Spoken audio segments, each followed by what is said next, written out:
Oh. Oh.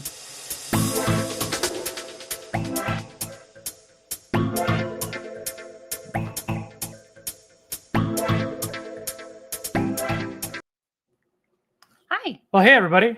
How's it going? How's it going? Welcome to Topless Toy Talk. Welcome to Topless Toy Talk. Are you just going to do this the whole time? I might. Oh, God. I'm your host. I am your better host, and we are happy that you're here tonight.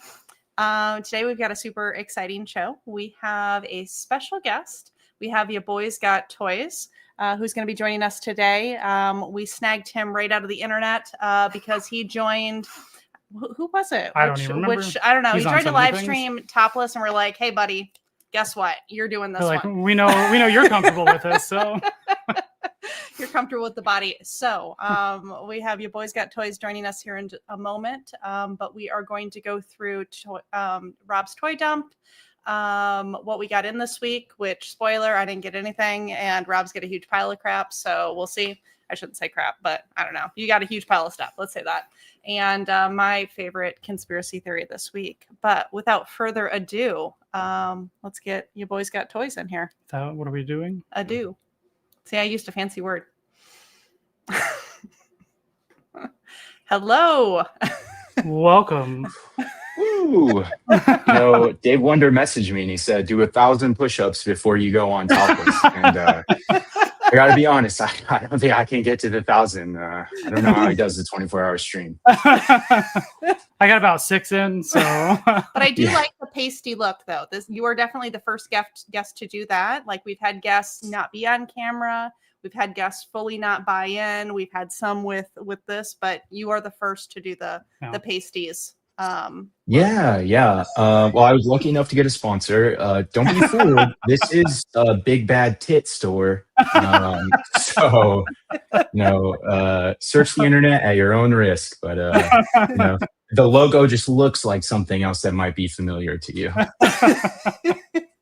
Fantastic. I'm definitely gonna put pasties at the top of our Yeah, merch list yeah. to figure out how to create. So We gotta do it. We gotta figure it out. we'll send them to you first. You can be the first guinea pig to let us know if they work. Nice. Oh my goodness. I'm just gonna yeah. jump in the chat here real quick and see who we've got going on. So we have James. Welcome. Thanks for joining us. Lurking from work. Bearded is second, unfortunately. First-ish, secondly. He tried hard, almost made it. I commented too many in the chat. Justin Collects. This is a new one for us, so welcome here, or at least welcome to the comments and then dipping out. Either or is fine. Vicious Soldier, welcome back. Thank you for coming and joining again. I don't know who this is. Help me out. Z-Man. That's one of our guys from the Okay, Justin cool. Collects and Dan Who Reviews. Yeah. Welcome. This is you. Welcome. Shaggy, thank you. We've seen you around. Welcome to the chat. Let's see who else we got. Dan Who. Oh, I feel like this is real important now. We got Iowa Punch. Iowa Punch, also known as Mike. your family. My family. Yeah.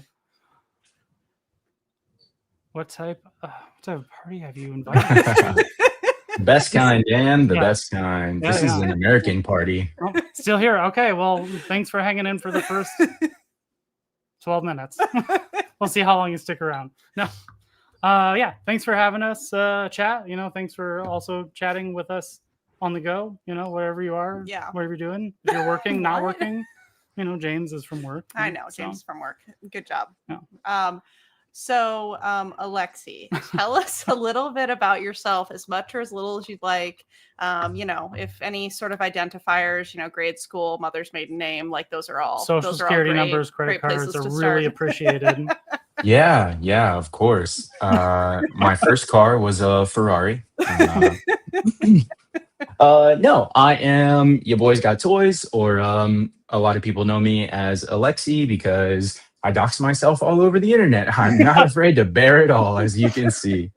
I mostly frequent, I got my start on YouTube in live streams from Dan Who Reviews. So shout out Dan across the pond. And from a small show called Legends and Liquor. And so that's kind of like a action figure chit chat. And we have some drinks like every other Sunday. And then from there, Justin at the Justin Collects channel started his own live stream, and he needed someone to look stupid with him. So I volunteered, and that's kind of how this all got started. And other people were like, hey, would you like to look stupid on my channel as well? You're goddamn right I would. I've been on a few channels, as you guys mentioned, Encountered Culture.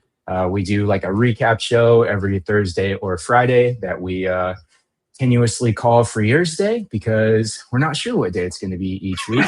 I think this week it's going to be on a Friday though, but that's part of the adventure. And then Collecting Justified with Justin Collects, David Evans Smith, also Encountered Culture, and then our other co-host, Andrew Barr. And that's on every Saturday night, every actual Saturday night. At 9 p.m. Eastern. So I talk toys all over the internet. I collect a lot of toys. I've got toys. I've got nipples. And I mostly collect Marvel Legends. I absolutely love Mythic figures. Before InArt came out, this is probably my absolute favorite 1/12 line. I will admit, and I don't want you to be too upset with me, I don't collect Transformers. That's all right.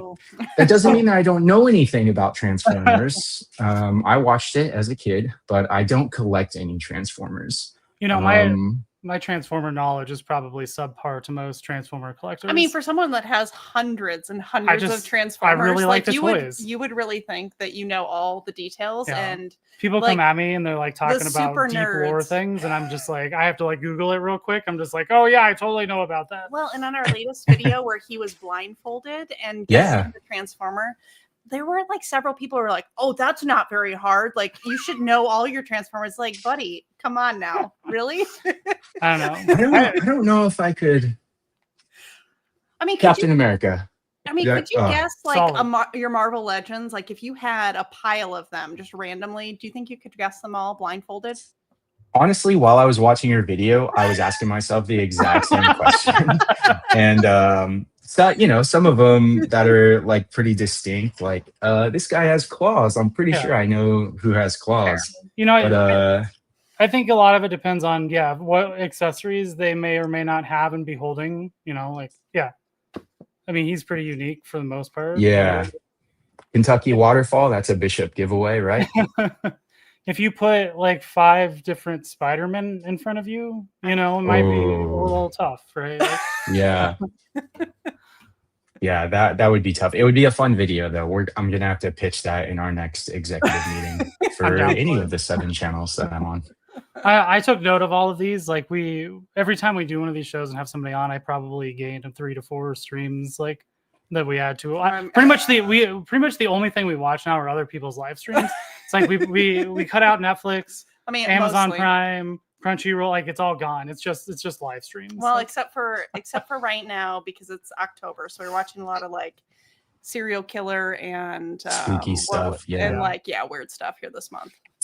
That's it's funny because that you're watching serial killer stuff because last night when me and the missus were making dinner, we were watching The Great Pumpkin, Charlie Brown. But you know, so, Halloween is Halloween. I mean, it's just almost right there, right? Like, yeah.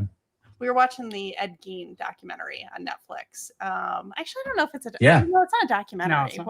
I don't even know what you call it. It's a dramatization. Yes. Yeah. That was wild. That was a wild ride. Yeah. And so I grew up very like, I don't know, Ed Gein's farm, like in La Crosse. That's, I don't know, maybe like an hour away from where I grew up. So I never realized like I lived so close to that crazy farm. Yeah. And is that in Iowa? Is that where you guys are? Well, yeah, we're in Iowa. La Crosse is in Wisconsin. Oh, okay. My mom lives in Iowa, so nice. Write that down for my login. We're gonna go ahead and take note of that. It's a good place to live. Lives in Iowa. City? What city is that? It's not Fort Dodge. Well, if it is, that's a nice place. I like Fort I've been Dodge. there. I was there once. It was okay, I guess. I don't know. Yeah. I only go in the fall, not the winter and not the summer. I mean, that's the perfect time to go. That is smart. That's smart. The spring is very questionable because winter never really ends, right? Like it just there's like a week of spring anymore. You know? People say global warming is not a thing, but if you come to Iowa, we'll make you feel it all in one day. So to bring it back to like the normal smart. Yes. The comments every time we do one of these, I know, like the people they kill me. So thank you for this comment. I started. I'm gonna print it off and put it on my wall. Thank you. So you talked about a lot of the different podcasts that you've been doing and that you're involved with. And first of all, very impressive. Like I have a hard time just with us doing one stream a week and working that in. But she's not very efficient. No, I'm not very efficient. Absolutely not. So in doing all of these, is there anything that you've seen that's kind of evolved or changed here within the collecting community, or like things people have talked about from when you maybe first started down this path of doing all these podcasts? Or is it basically still sort of the same subject matter as what was initially talked about? Yeah, actually, I've noticed people are so much lazier. And by that, what I mean by that is a lot of channels, when they start out, they're doing reviews. But you get, in my experience, you get a lot more engagement and a lot more development with your audience when you do live streams rather than, reviews, because oftentimes the engagement that you get with reviews are usually like, you forgot about this, or you didn't head swap with this figure, and in 2013, blah, blah. And I'm going to be honest with you, I have been one of those people. Because sometimes that's fun too. But for the most part, it seems like a lot of channels, or at least the ones that I follow fairly closely, are really transitioning into the live stream format, because you get to hang out with your guest or your co-host, but you also get to hang out with the audience, which is kind of like a guest too. I'm sure all of the people in the chat right now, except for that guy who's at work, is topless. So maybe he's at work that requires him to be topless, now that I think about it. I actually like this concept. Sorry, I get all kinds of ideas when I'm talking about this. I'm gonna write it down. Like, we're gonna start doing like a poll of like who all in the chat is topless. Yeah, that's a great idea. So thank you for that. Yeah, of course. I'm a really good spice to the dish. I'm not the main ingredient, but I definitely zest it up. That's why I'm happy to join in on a lot of live streams. I love it. So I'm just curious, like, did you ever anticipate being on so many streams, or like was this a goal of yours to be like, you know what, the one was cool, how about 20? Or did it just kind of happen? It's like, well, it's Tuesday, I don't have anything going on. Friday, why not? And then it just kept going. Yeah. I meticulously and targetedly messaged people, to make sure that I could weasel my way into their streams. No, like I said, Justin reached out and he was like, hey man, I'm going to do a live stream. Would you be interested in joining, just so I'm not like on camera by myself? And I was like, yeah, definitely. Like, we do it on Legends and Liquor, and I'm happy to just like hang out and, bounce chats off you or whatever. And then he just kept inviting me back to do it. Chat, is he stupid? And then same thing happened. Like someone else was like, hey, I'm going to do a live stream. Do you want to jump on?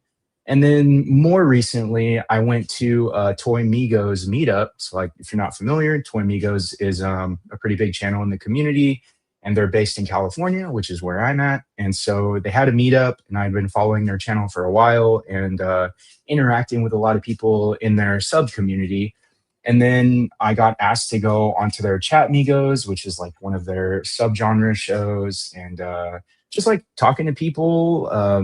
I don't want to say networking, because that does make it sound like it's a pointed activity, because I'm like trying to expand. But literally just, I mentioned off camera that I wrote a conference paper actually on action figure collecting. So part of the networking aspect is getting people's perspective on how they collect and why they collect and how they came into this hobby in general. So it's twofold, because I'm actually interested in getting that information from people, but in the process of that, they're like, hey, do you want to like chat shit on camera? And I'm like, yeah, I'd love to.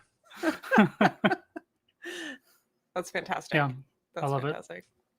it. The paper piece is actually very interesting. So I think you're the first person we've chatted with, or that I've ever talked to, that has actually written a paper on action figure collecting. And that's, I don't know, I like that concept. Yeah. No, it's fun. I've mentioned it like when people, I've been I haven't really talked about it at work too much, right? Because like, how do you bring, people are like, so what'd you do this weekend? And like, oh yeah, I generated a lot of questions for my interview show called Topless Toy Talk on Tuesdays.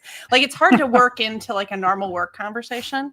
But I have shared it with a few of my coworkers, and I am actually surprised by how many people are like, oh yeah, like I've got some psycho collection. So it's been, you just wouldn't imagine like as many people in the corporate world, but like, the pandemic was hard on a lot of people. Yeah, the pandemic was hard on a lot of people, and no, it's been kind of interesting, because then people are like, oh yeah, like I watched your video or whatever at work, and I would not have expected that. Yeah. Meanwhile, I usually nobody at work. Yeah. I usually just broach the subject by saying like my hobby, like, oh, like I had a hobby meetup this weekend, or I had a live stream for my hobby, and then some people will just say like, oh, that's nice. And then some people will circle back and they'll be like, oh, what's your hobby? And then I'll be like, you really want to know? Close the door. And then, you know, it just goes into like action figure collecting from there. I know a lot of people, especially in my experience, like with interviewing people and talking about it, and seeing online too, because I'm on a lot of different platforms, not just YouTube and Instagram. But you get a lot from early collectors or collectors early in their collecting. And they'll be like, I don't know how to, you know, like my parents don't really like it, or like I'm afraid to show my girlfriend, or I'm afraid to show my friends, or, you know, my boyfriend or whatever. And I think being confident about what you like to do is a huge boost for people being willing to accept it like as a hobby in general, you know? Yeah, I mean, I am definitely not ashamed. Like, I'll tell anybody. Actually, I'll tell anybody about our live stream. We've talked about that a little bit, where sometimes we'll go to like markets and stuff, and I'm like, hey, can I start telling people about this? Like, well, yeah, there's. And she's just like, I don't know if that's appropriate time. You're the one that gets a little questionable. You know, there's just. But it's also more my thing than your thing. You're just here because you're prettier than me. Our show. I'm just, you know, like I'm just an enabler. Yeah. Like I don't really know any of this stuff at all. No. What you know actually, how to talk, you know how to interface. No, I know I can hold anyone hostage. I will tell you my whole life story, and I will just, you know, anybody. But don't look at me. No, I like to talk to people. It doesn't help that, yeah. So anyway, so I love these comments. They're so great. So being on all of these different like live streams, is there anything that's like particularly memorable or wild, like wild conversations that have occurred besides like, you know, clearly right now being topless? Wild conversations. As far as they pertain to toys, maybe not anything too crazy. I'm not shy about my opinion on like McFarlane toys. So, you know, sometimes we get into like a dunk contest on McFarlane because it's easy. And sometimes it spirals into other things. You know, sometimes it's topics that some shows don't want to like bring into the spotlight. And if I'm being honest, and if John's still in the chat, people have emailed who they think are like my supervisor to like complain about stuff that I've said like on a live stream. And I'm like, that's not how this works, Karen. Okay. Like that's just not, yeah. And then of course the person whose channel it actually is like, I don't care if they don't like it, that's their problem. So my friends and my manager are very supportive of like, you know, when I talk about stuff on streams. You know, we can bash on McFarlane all you want here. I don't care. I have no stock in them.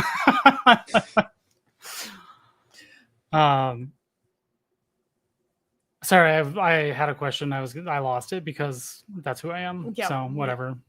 We'll come back around in 45 minutes when I remember. So what first sparked your interest in you know, action figures? Was there a particular one when you were a kid, or was this more of like an adult hobby? Like how did what I'm seeing is, I'm guessing, a partial version of your collection behind you? Like what really got that started? Yeah, I still have the first figure. Well, I still have the figure that was the first of this larger modern collection.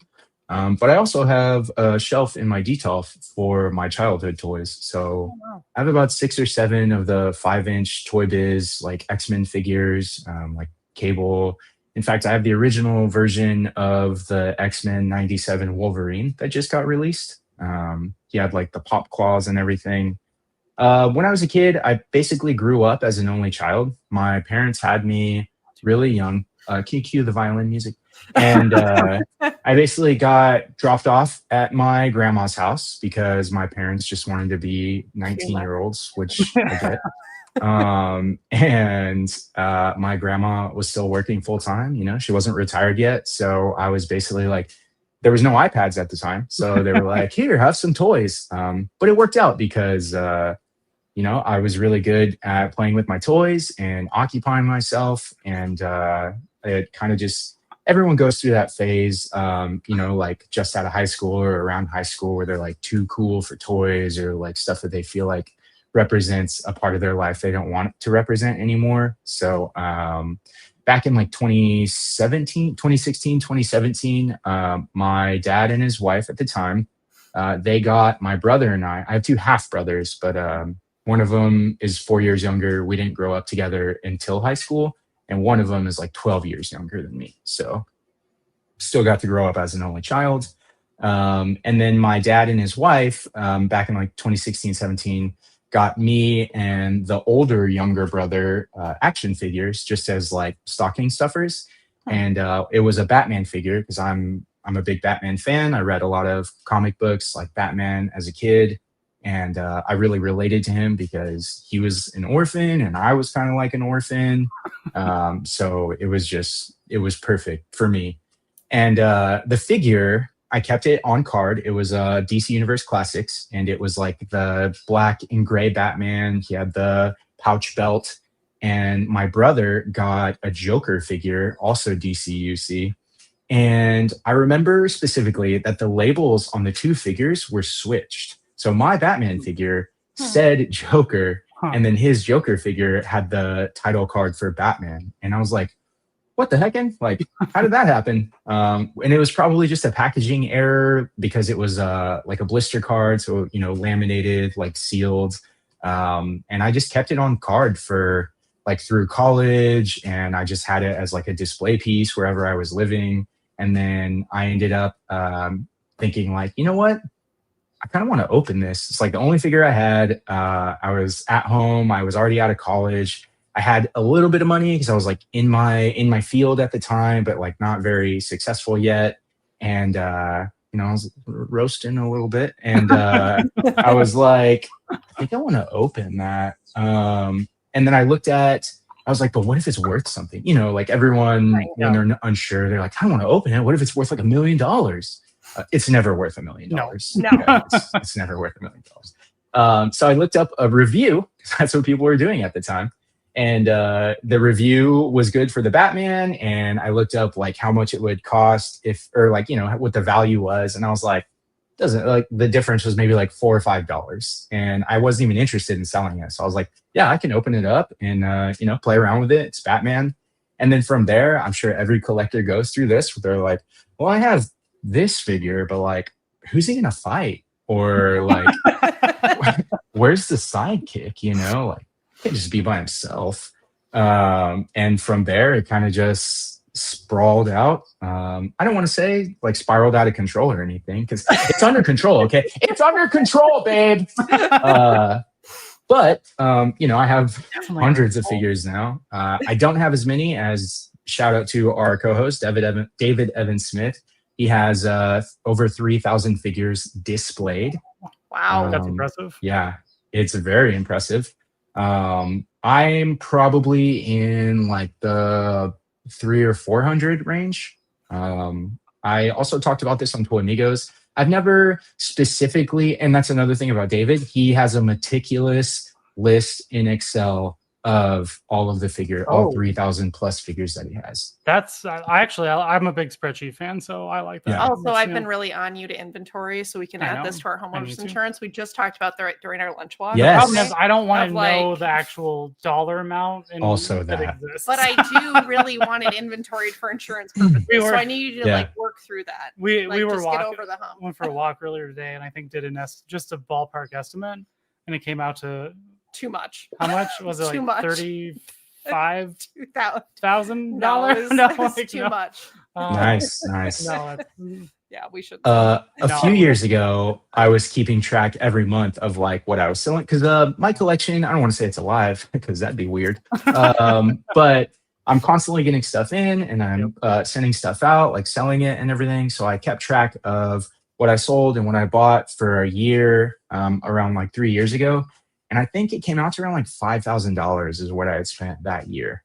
And I didn't have any other point of data to compare that to. So at the time I was like, $5,000. And then I kind of just worked on bringing that number down moving forward.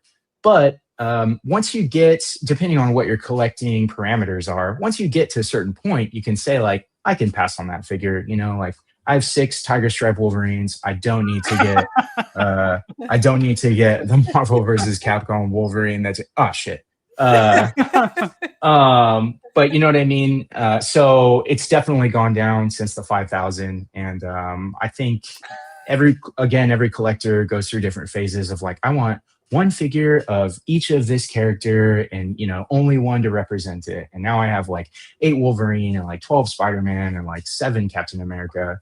But I have fun, you know, as long as it's fun and you're not drowning in like debt or something, then, you know, that's what the hobby's about. That's probably the biggest thing that I didn't know that happens with people is that there are some people that prioritize the hobby over Other paying things? bills. I don't know. Like, I didn't realize that. Yeah, I didn't know that was a thing until like we were watching something recently and somebody was talking about it. I think it was Marvelous. Oh yeah, Marvel. Yeah, yeah, Marvelous, he was talking about that, and I was like, and I was like, huh. Yeah, no, I'd intervene for you. Yeah, well, I mean, you wouldn't have to intervene because I would just be like, sell it all. Like it was like, can I have dinner tonight or, you know, another Deadpool figure? Like I would probably, you know, choose dinner personally. Maybe. I don't know. I don't know. I like food. I like to eat, and so, yeah, definitely. So these days, you know, I get a lot of import stuff. I showed off the Maythex, and I'm kind of like happy with what I have, which is the key to life.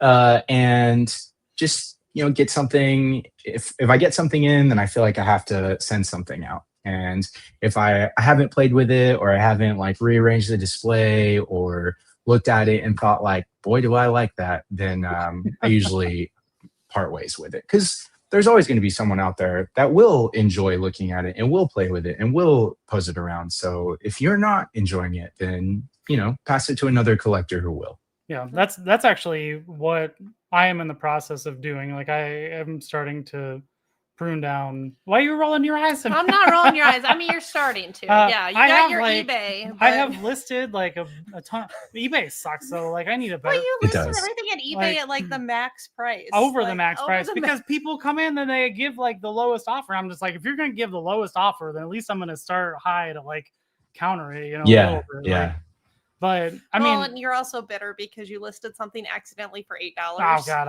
and then it got immediately bought. And I turned around and looked, and I was like, it was actually like worth 56. I mean, the average was $56. I was like, whatever, it's fine. But somebody got so somebody got a good deal, and I was like, well, I hope they actually bought it for themselves and not to turn around and sell. I don't care. Like, actually, we do giveaways. I give away a lot of stuff because I'm like, I don't know, you get real butthurt about this sort of stuff. If I was giving it away, like I wouldn't think twice about it. I'd be like, here, you can have this. But no problem. You accidentally sold something for $8. But if I accidentally sell something under like way under value, I'm just like, I'm such a moron. Like.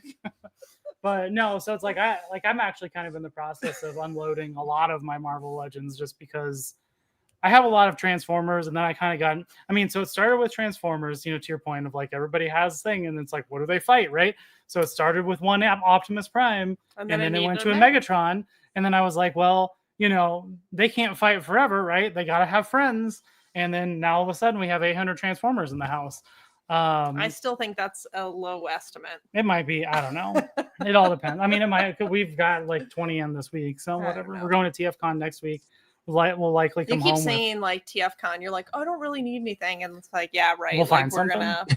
But, so then it went from Transformers to Marvel Legends because like I like to do toy photography, but like for some reason I don't really like to photograph Transformers.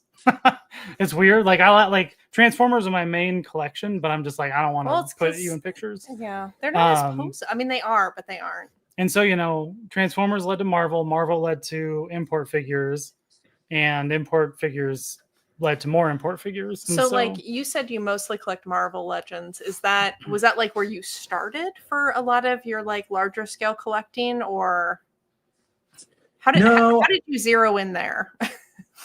I basically started with the Batman stuff, and I still have a lot of Batman stuff. The problem is there's just no good, it's hard to get 1/12 scale DC figures, like good DC figures. The Maythex Hush line is a great source for that.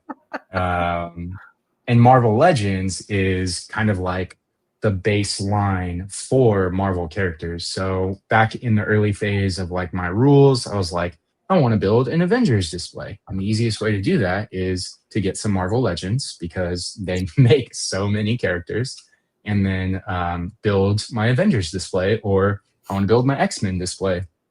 X-Men is probably the biggest part of my Marvel Legends collection. Let's see if I can. So I got like the HasLab Sentinel up there. I was doing some reorganizing. And then a bunch of Sentinels to go with it. So I'm a huge X-Men fan. That's what I read the most of in Marvel comics when I was younger. So they have a ton of X-Men. And from there, kind of like, you know, the Mafex makes X-Men figures. So Marvel Legends, I think, is everyone's like gateway figure if they're collecting Marvel stuff. And then from there you can stick with it. Like Dan Who Reviews is probably one of the biggest Marvel Legends collectors on YouTube, because he pretty much gets everything. And then some people branch off from there and they'll go below quality and get some McFarlane stuff, or they'll go above quality and they'll get you know, imports, Amazing Yamaguchi or SH Figure Arts or something. So I think Legends was just like, hey kid, like, you want this $20 figure? And then you get it and then, you know, play with it. And if you don't like it or something else comes out that's better, then you can sell it off. And I think that's the other thing that's good about them, is that everyone's always looking for Marvel Legends. Like, if you don't want to have it in your collection anymore, there's definitely someone out there who will pick it up, whether they realize if it's like a good legend or not, So. Yeah, I mean, I feel like good is in the eye of the beholder when it comes to Legends, because there's actually a lot of Legends that I like that everybody else is just like, this is trash. And, you know, I have a small amount of Legends. They're mostly Deadpool and Spider-Man that I'm keeping because that's kind of my Marvel thing is, you know, where I stick with. And I don't know, like, I think Legends are good. I don't have anything against them. It's just, I think they make too many of them and I don't have self-control. So, well, I mean, once you start something, you don't have a good way of like containing yourself. Yeah. You're an all or nothing person. Yeah. You have to have all the things. Like when they start down that pathway. When they did the 60th anniversary for Spider-Man, like I bought all the Spider-Man figures. I'm like, all of them. I'm just like, because it's the 60th anniversary and they got the logo on. I'm like, all of them. I need them. I love Spider-Man.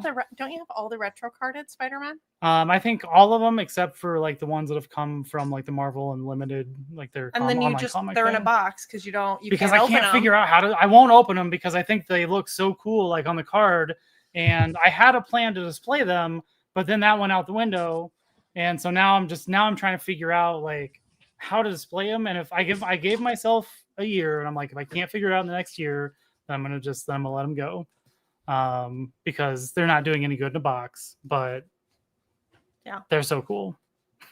Yeah, that's a rule that I definitely have, is if I cannot display it, then I must away it. Oh, that's a good rhyme. Oh, yeah. I like that. Yeah.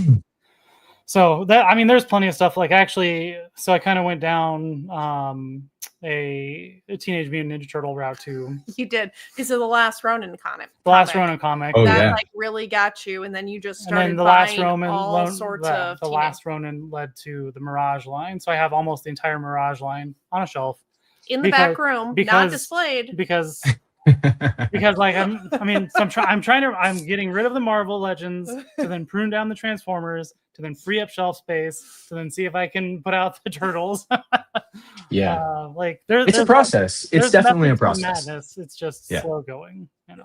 Yeah.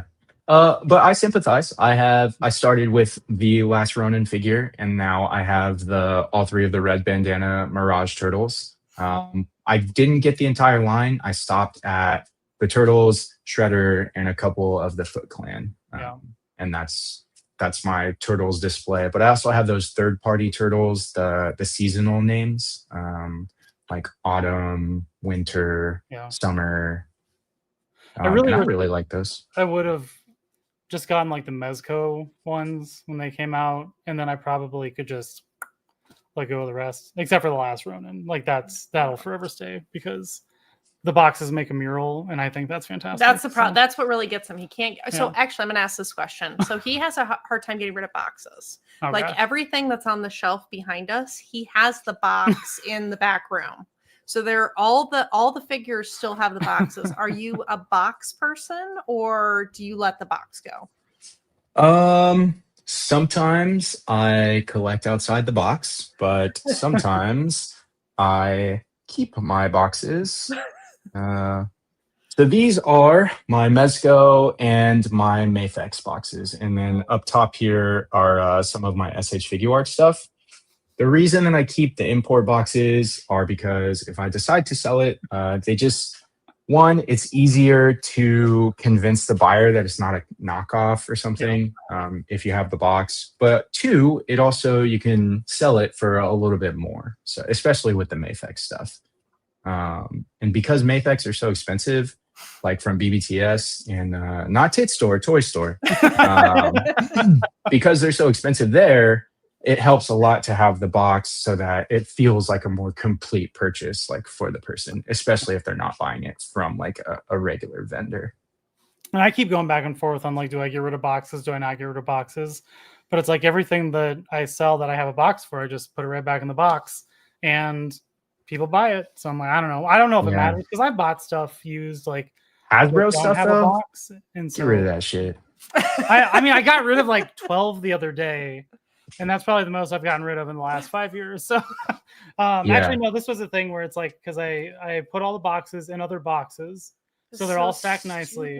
And I said, this little corner is now full. So if I can't get boxes in what is here, then I have to get rid of the boxes. I have never lived in a modern house. I've always lived in very old houses that didn't have storage, except for this house where we had like, a back like utility room. And I was so excited about it. And now half of the back room is his boxes. It's basically a toy store. Yeah. Yeah. It's easy for that to happen. You have to really stick to the idea of like, I don't need this box. You don't need the box. Just get rid of it. And if you can't display the figure, you gotta get rid of it. So my problem with the boxes. I love this. This should be a show. I would watch this show of you just giving advice to toy collectors of like, you don't need the box. Just you don't need it. Be like, it's just a stream of people that come in and it's like, do I keep the box? And you're just like, no, get rid of the box. You don't need it.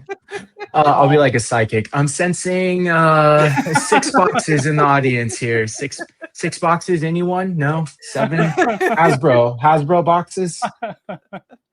So my problem with getting rid of the boxes is that there's art on the boxes. Yes. And I feel like somebody took time and effort to create that art and put it on a box, which mostly ends up in a landfill for probably like 98% of the boxes. Yeah. And so I'm like, how do I just throw away somebody's precious artwork that they spent time creating? That I think is why I keep the boxes. It's not because, especially if the artwork, if you have all the boxes and it makes a mural, like you can't get rid of it. Because like whenever I'll go digging in a box for something, like also actually you're not familiar with this because you don't usually experience it, but something I put up for sale the other day, I know like I knew exactly what other box that box was in and how many layers down, because that's a weird thing. I don't know how I knew that, but I was like, well, this is the legacy line that I haven't. I don't know. Anyway, I love you, but and so like I spent no 20 minutes like just pulling out the other boxes and looking at the artwork. I was like, oh yeah, like I don't know, it was dumb. Like so I don't know. I was like, I should just let this go. Then I was like, but this is so cool. Like yeah, I think Mezco is probably the biggest offender for that because they put a lot of really cool artwork on their boxes. And there's definitely some stuff that I've kept simply because I was like, this is like really cool. But there is a way to immortalize that, and you can take a picture or you can post, you can post something about it, or, post something on your channel like, wow, I really enjoy this artwork. Shout out to so-and-so, and then put it in the recycle bin. It's quickly turning into therapy, I feel like. Yeah, no, this is great. This is great. No, actually, the idea, so we do concert posters too, and we have like kind of these big we still books, have plenty of wall space, like we could concert posters in. And so more in, one idea I had the other day that we haven't talked about yet was like, well, you could like, either flatten them or cut them, right? And then Oh, put them yeah. on something and slide them into like a book type of thing. So then you can kind of thumb through and see the different stuff, and recycle the plastic or whatever else is inside, but keep like, I don't know. This is turning into like a therapy Yeah. thing. There was also, I don't know if you remember the plastic-free packaging era of Marvel Legends that we went through a couple years ago, and there were people that were like really upset that they took the window packaging off of all of their stuff. But for me personally, just my opinion, if I could pay less and they just ship it to me in like a plain brown box with like some tissue paper, I would absolutely do that, because I would too. I just want the figure. And it'll make it easier to get rid of that packaging if there's nothing, like on it. That would solve my box problem. Like, if I could choose like in box or just, have it in a brown paper bag, like I'd brown paper bag it all day. Yeah. Just like, brown paper bag. You're the one who saves the brown paper bags, and I throw those out like every 2 weeks. I know, like, but they're very good for like when I'm outside, like cleaning up the yard. Like I can just reuse the brown paper bags. That's what I save them for. Then you just put them in other larger brown paper bags, because we have to put the stickers on them for the trash people to take them. So that's no different than what I'm doing in the back room with boxes and boxes. They're too big. I like to have the smaller ones that I can like haul around the yard. I know. I like to have the smaller boxes too that I can haul around the back room. Put big boxes. Yeah. Justin in the chat has a good idea. Toy box scrapbooking. Yes. Yeah, that's that a is great good. way to. That's a good way to immortalize your nice artwork. I'm gonna make a comment of this of a good product idea. Yeah. I'm just gonna buy up all these scrapbook things on Amazon, like the things for our posters. I'm just gonna print off a sticker and put on them that says like, toy box scrapbooking or something. I don't know. You have a lot of talents, but a lot of times your like product ideas are a little wonky, my dear. Like they're not real like hit. They don't hit hard. So speaking of product ideas, I hate to do this, but we just have to take 59 seconds for our sponsor. So we'll be right back.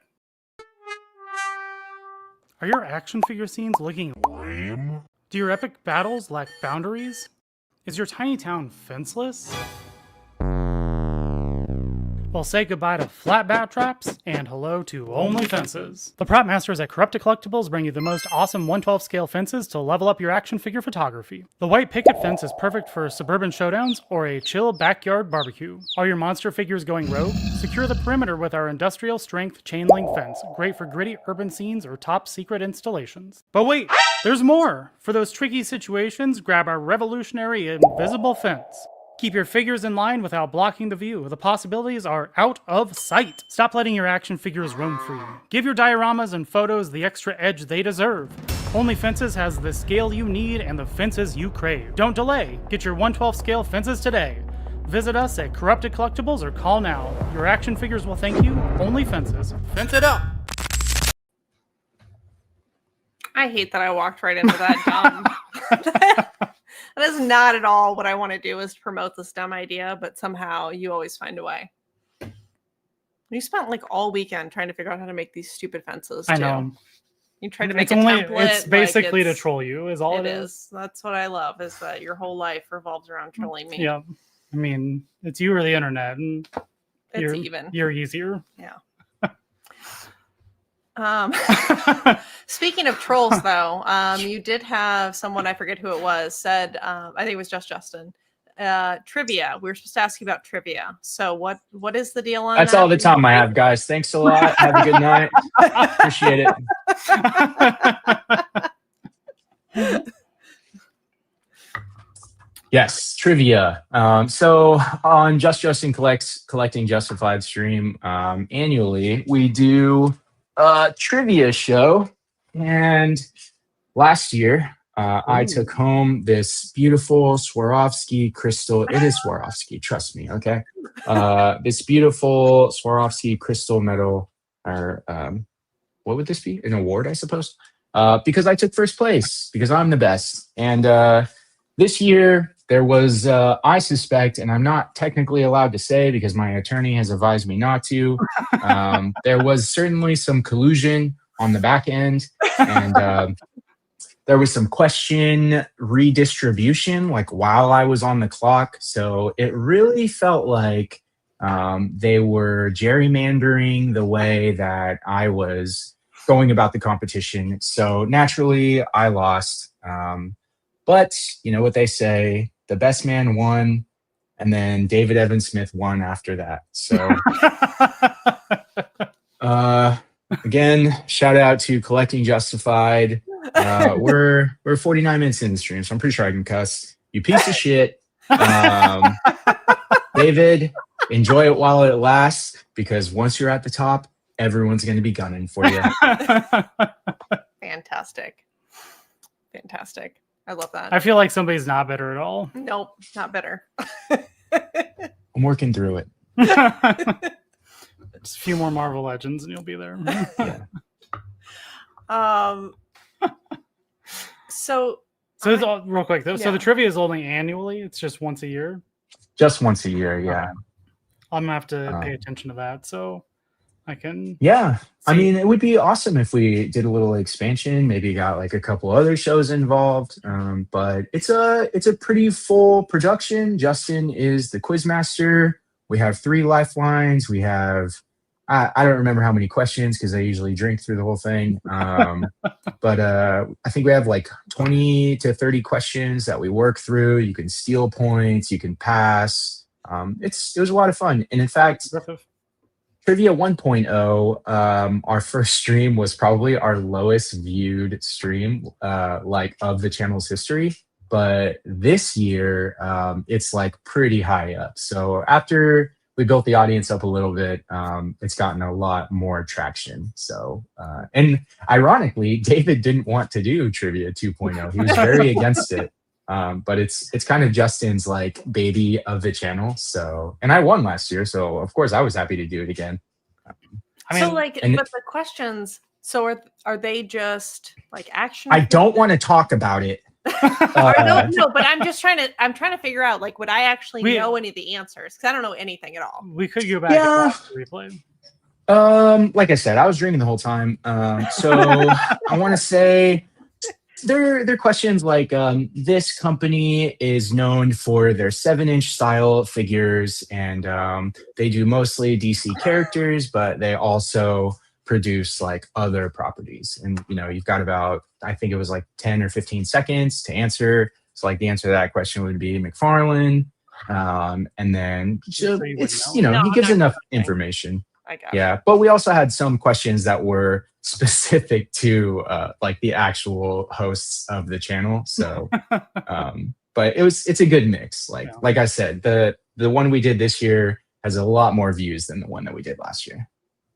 Fantastic. I love that. We'll put it on the replay and watch it sometime, because I came across it the other day. It recommended in my YouTube feed, which is very selective of about basically everybody that joins us I'm following. And so I was like, I'm like, I don't know how that got in there. We haven't had these people on yet. But so I added to the watch later because I was very curious about the trivia. It seemed fantastic, interesting.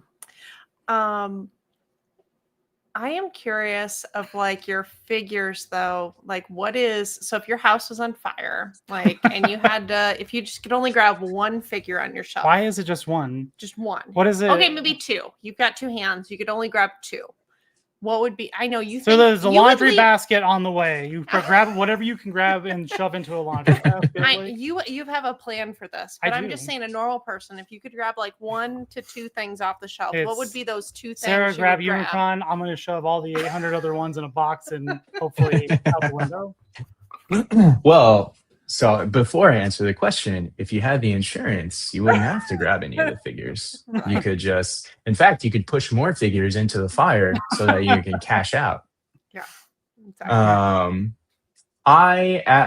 If I had to get rid of absolutely everything in this room, but only keep one thing, it would be Maythek's Hush Blue Batman. Like I said, Batman he was the beginning of my comic book journey, action figure journey.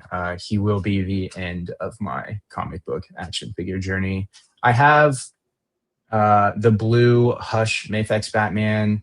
I have my original figure from when he originally was issued, and the arm actually broke on him. And my only crime was loving him and playing with him too much. But I ended up fixing that figure, and I bought a fresh one to keep in the box. So in that stack that I showed a little bit ago, I have a fresh Mayfix Blue Hush Batman, and that's solely in case the other one breaks. That's the only figure actually that I have two of, because You are all the same people. Yep. He anything it that so he much. loves too much. He buys an extra one just in case. He loves it a little Yeah. too hard. So they, But he's not actually broken any of them. no, I've never broken a figure. Yet. The day will come and I will be very sad. But you'll have your backup already in the back room. No, they recently released. I don't know how many times they've released it. Re-released it. I'm gonna stop with that now. Yeah, anyway, the Mayfix Deadpool, comic Deadpool, and so I snagged two of those because You were nervous. I had to take one out of the box, and I'm like, well, if I break it, absolutely. That Batman is beat up. Like I play with my toys, so he's got paint scuffs. The wired cape, like some of the wire is coming out. Like I said, the elbow joint broke, and I super glued it.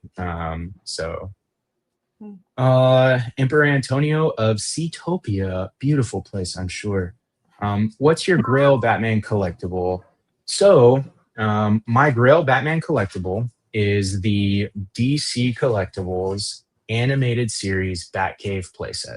And if you're not familiar, it was during DC Collectibles era where they were doing the really thin joint animated series Batman figures. McFarlane has since started to reissue a lot of those figures, albeit in lower quality, some people would argue. And now he is rumored, and there's been leak lists actually, that the Batcave playset will be reissued in the next year or so. And there's a couple of things that I'll say about that. One is, like I said, I love to dunk on McFarlane. It's easy. But a broken clock is right twice a day, because if it wasn't for McFarlane having the DC license, I would have had to pay over $300 for that Batwing because he reissued that. And I... hold on. We cut you off. There you go. I suck at stuff. Is this what you're talking about? That's exactly it. So before the rumors and before he reissues that, it was going for like almost $400 or $500. And I love dynamic display. Yeah, there you go. $1,100. Yeah. I'm crazy, but I'm not that crazy. I'm not crazy. So yeah. So that's my Grail. But I will say, and this is another lesson since Todd's reissuing that, is in collecting, if you're patient, what you're looking for is going to come back around. That's, in my nearly 10 years of collecting, that's what I've learned, is you don't have to get it right when it comes out. If you can't afford it, then wait, and it's going to go to Ollie's or Ross, or it's going to get reissued. Another example is the Psylocke and Thanos 2-pack for the Gamerverse from Marvel Legends. Dan Yoon just announced on Twitter that it will be getting a reissue this coming year. So you don't have to beat up grandma at Target to get your hands on it. You don't have to meet that person in the back alley. You don't have to sell a kidney. You can just be patient, and it will come back around. That's the lesson. I actually did not know that was such a hard to come by thing, or it was so sought after, because we were at a Target one day and they had 5 of them. What are we talking about? A 2-pack. Psylocke and Thanos. Yeah. And I was like, huh. I was like, because I made a comment. I was like, oh, there's like 5 of these here. It's like, everybody wants these right now, and there's like 5 of them. I said, maybe they're not as rare as I thought, or elusive as they were. I'm like, sold them on eBay. No, if I would have bought all 5, I would have just given people a cost. Like, you pay for shipping, you can have it if you want it that bad. I don't care. That's who I am. Yeah. But like, I like to make people happy, I do all kinds of giveaway. I give people stuff all the time, shit all the time. Yeah. It's like I bought 2 of these. I don't need 2 of them. Here, it's Christmas. So I feel like you're just spitting like a lot of really deep advice that everybody needs to hear right now. So for anyone that's new, a new collector, a new content creator, like what's that piece of advice you'd give them about getting started, common mistakes, Turn like around what and don't do should it. they avoid? Like if you're gonna give like somebody new to this space one piece of advice, what would that be? Yeah, I actually get this question a lot. And my answer is don't start your own channel. It's too much work. Just join other people's channel. Look at me. What are you doing? Yeah. Just join other people's channel. No, it's really like you shouldn't be doing. It's not you shouldn't be doing. I'm not here to tell you what you should or should not do. I can say that you're going to enjoy doing things that you actually care about a lot more than you're going to enjoy doing things that people or that you think people want you to do. And what I mean by that is don't feel like you have to get every single figure just because you want the numbers or the clicks or the review. You feel like you have to review it. Get something that you're passionate about. And that's one thing that Dan Who Reviews gets a lot of shit for, because he gets free figures from Marvel Legends. Just kidding, he doesn't. But people think he does because all of the figures that he reviews, he speaks positively about because he only buys stuff he wants. And that's the thing is don't buy stuff you don't want and then review it just so you can negatively talk about it. Mhm. And don't do anything that you don't want to do online just because you feel like people are going to respond to it or engage to it. Unless you're, some people like that and that's okay too. But I would say that it's much easier to progress and expand your audience or your channel if you're doing something that you're passionate about. And people can see when a channel is passionate about something. And if you're passionate about shitting on figures, then yeah, maybe that is your thing. People will be able to see that. But do something that you like. Don't feel like you don't make a hole to fill. People get in trouble for that. Just be yourself and think about ways to improve and have fun. The whole point of this shit is to have fun. Right. That's really the message is do something that's fun because there's 1,000 things you can occupy your time with. And I'm interested in why people choose to use action figures for it. That's part of my intro paragraph. Only fences. No, stupid. Stupid. What's going to happen is I'm going to make some fences and one person's going to buy it and you're just going to lose it. Yeah, you're going to make fences. Then I'm just going to throw them all away. You better not. So before we transition to the next one, why do we have transition? Well, because we're gonna do your PowerPoint. I don't want to do the PowerPoint. No, I do want to do the PowerPoint. Okay. So I've already forgotten all the. Okay, you're on Encountered Culture, Justin Collects, Collecting Justified. Are those the 3? Like where? So I guess my question is, where can people find and follow you? Like, what's the best way to keep up to date on what you're doing? Not Instagram. No, I mean I am on Instagram, but I really only use it for like promotion and stuff. The 2 places that you can find me consistently are on the Encountered Culture channel on every Freers Day. And that is this week. It's Friday, I think. Encountered Culture's in the chat, so he can chime in and confirm. But we do a recap of, stuff that's come out. We just got past New York Comic-Con, so we'll be talking a lot about that. And then I think the week before that, we talked about Wonderfest reveals. So we just do, news throughout the week for that show. And then every Saturday night, 9:00 Eastern for Collecting Justified. And that is the show where we do the trivia. We have guests. We do just specific topics. It depends. Last week, we also did New York Comic-Con, but we had Cleva's Multiverse on, who's a New York-based collector. Super great guy. His content is a lot about not getting lost in the sauce of collecting, how, keep your head above water, collect things that you like, not just because it's on sale. And we had a great time. So Collecting Justified, Saturday, 9 Eastern, and every Free Thursday, Encountered Culture. And that's at 5:45 I love PST. Yeah, if anyone wants to throw links for those in the chat, I'll put 4:15. I'll put them in the video description afterwards. So That's fantastic. I'll promote your And- I'll promote your shit. I don't care. I don't have anything going on. Yeah. And then every now and then, like this show, people will ask me to come on and just chit chat. And if I'm going to be on someone else's show, like Toy Amigos or here on Corrupted Collectibles, then I'll usually drop an advertisement for that on Instagram. So you can follow me on Instagram at YABOYSGOTTOYS for those news drops. Fantastic. Awesome. So otherwise, just go follow him and all the things he just said. Yes. Yes. And of course, my sponsor, Big Bad Tit Store. Don't forget about them. I'll be doing a full spread for them in the coming weeks. Just kidding. We won't do it again. Please don't. Unnecessary. You brought up sponsors, so Oh God, I walk right into it. So your toy dump. Let's go to your. you want me to do Yeah, this? I want you to do your PowerPoint. All right. I like a good PowerPoint. It makes me real happy. Well, that's not your PowerPoint. I know, but we give me can a talk second. about this here. I in a sec. gotta switch over. Okay. Okay. I don't know why you like this. It's so Oh, it's stupid. because I like PowerPoints. I spend way too much time on PowerPoints. Yeah. So this is a very bad PowerPoint. Like this is even a good No, PowerPoint. I like it. It's a good one. Yeah.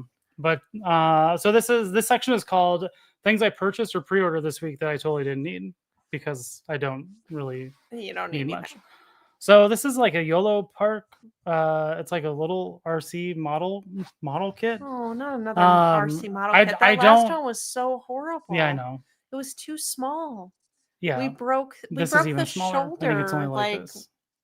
the fifth piece you broke, and we had to wait like a whole day while it glued. Yeah, and it still didn't fix it. But no, this is so when they say model kit, like it's more like a blockies type of thing. Okay, It's just fine.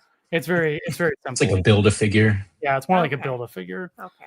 But it's RC. I don't know. It's kind of cool. Like there's not a lot of I don't know. There a lot of people like their larger ones. I haven't got into it just simply because I don't need them.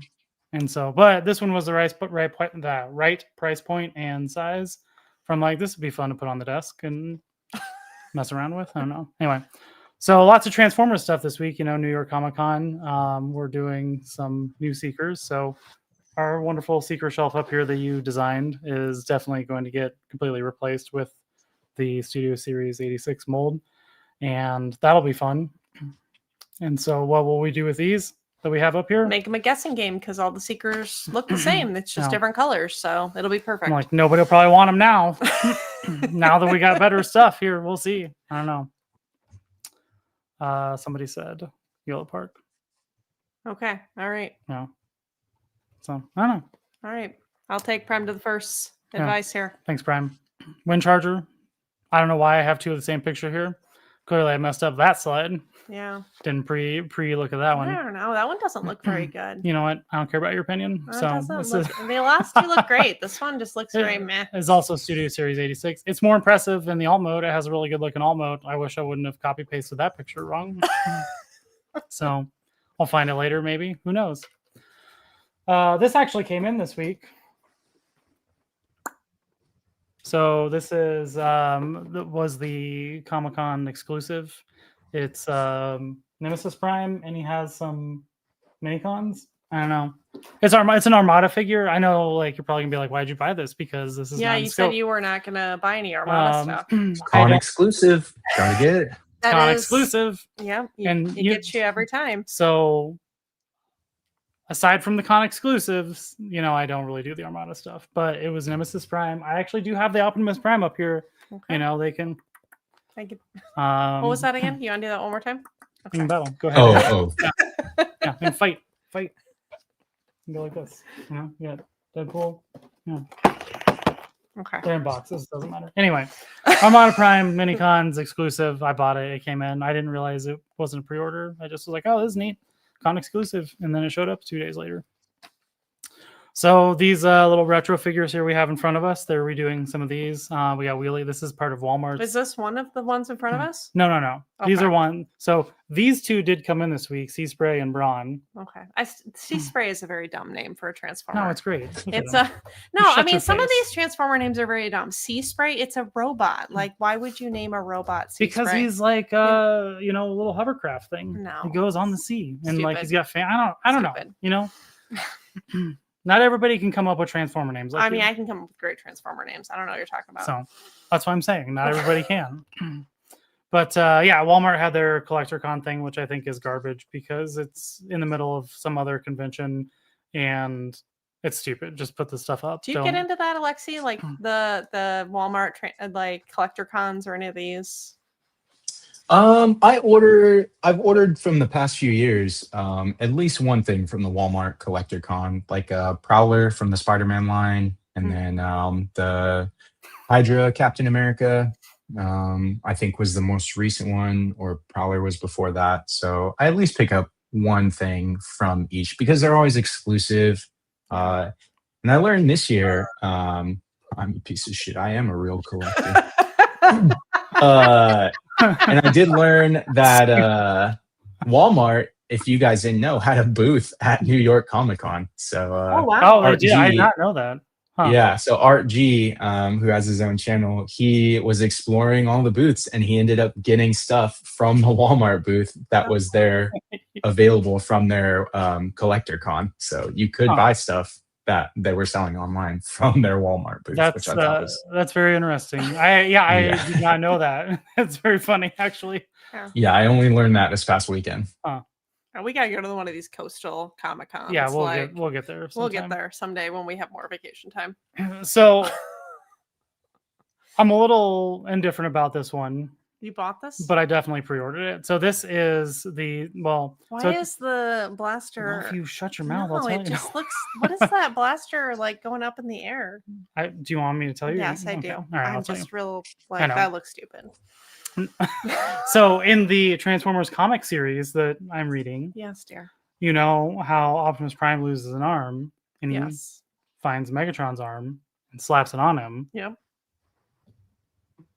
So that's how that So looks. they're basically taking the Studio Series 86 Optimus Prime and putting Megatron's arm on it, and they're calling it the Energon universe. So it's supposed to look like a weird smokestack. Oh gosh, if you, I've tried to get you to read the comics because I'm like, you would really like these. I They are know. brutal, and you're just like, yeah, I don't know. So I'll get there. you shut your mouth. It's a cool concept. The problem is the price point. It's like $80, and I don't know. I ordered it anyway.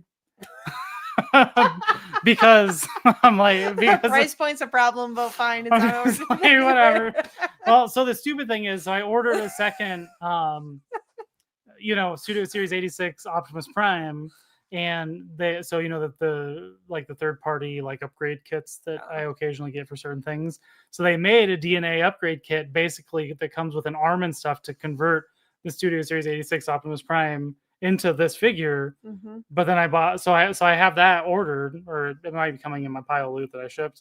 I can't remember if it came in or not yet. But then I also bought the figure because I'm just like, whatever. It's Optimus Prime, and I got an Optimus Prime shelf, so I'm like, I can do one myself. I can have an official one. Like, it all comes back around. I see which one's better, sell the other one. Like, I mean, I in counterculture, like that was Mike.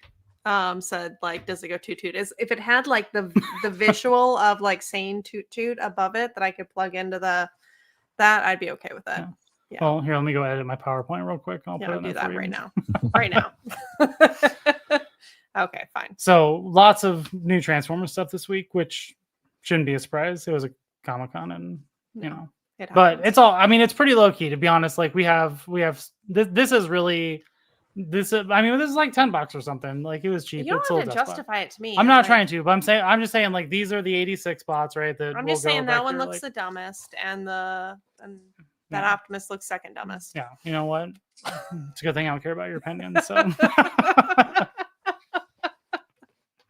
All right, next section. I actually cut out a section because I realized these were duplicative, and so we're now down to 2 sections. Okay, fine. So things I'm being taunted with, but I'm trying really hard to ignore, and I'll probably buy it anyway.